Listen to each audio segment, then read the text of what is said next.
Good evening. Tonight, thankfully, it's all over now. The siege inside that upscale shopping mall in Nairobi, Kenya, has finally been put down. It attracted the attention and, of course, the sadness of people around the world. The Kenyan government puts the death toll at 61 civilians and 6 members of their own security force. They have cautioned the death toll may rise because there's been a partial building collapse inside the structure. There's the possibility more bodies could now be discovered. Well, tonight we have a new view of what it looked like at the height of it inside that shopping mall. And we hear from an American woman who just arrived back here in this country today, having survived the attack. We begin again tonight with NBC's Ron Allen in Nairobi. Ron, good evening. Good evening, Brian. Kenya's president said 5 al-Shabaab militants were killed, 11 captured, and he could not confirm reports that 3 Americans and a British citizen were among them. Also tonight, NBC News has exclusive new video of some of the first terrifying moments after the attack. Inside the Westgate Mall Saturday, security forces respond to the attack, helping shoppers escape, hands in the air to show they are unarmed. It is eerily quiet. The music playing in the mall, American singer Bruno Mars.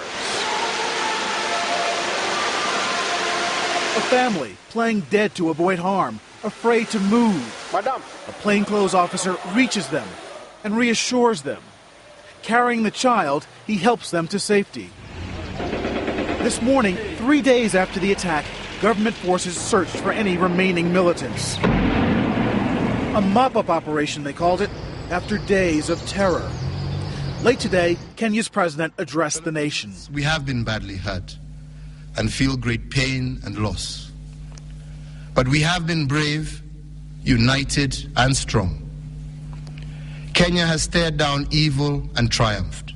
Triumph, but at a terrible cost. More than 60 dead, most of them civilians, with uncounted bodies still inside the mall, where 3 floors collapsed during the government operation to retake the 4-story complex.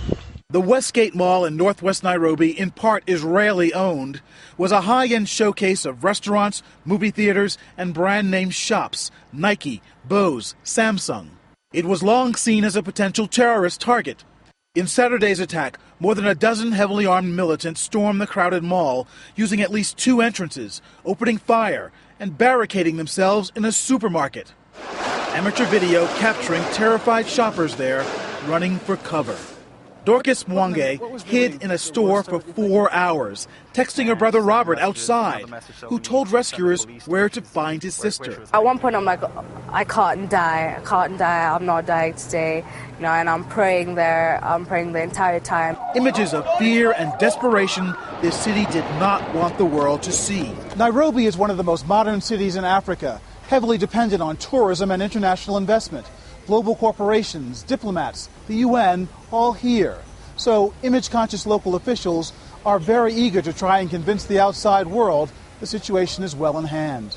Dutch nurse Ella Yavuz, killed with her boyfriend, worked for the Clinton Foundation and was remembered today by the former president. They went to Nairobi because they thought it was the safest, best place for her to give birth. And they were just walking in the mall that day.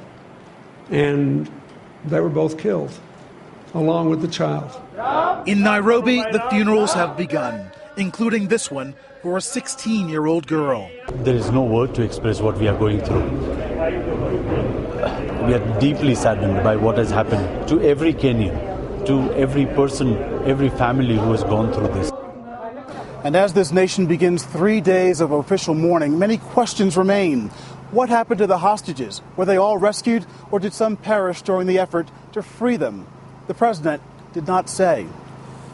Brian? Ron, those pictures from inside, so tough to take, especially those children. Ron Allen starting off our coverage tonight again from Nairobi.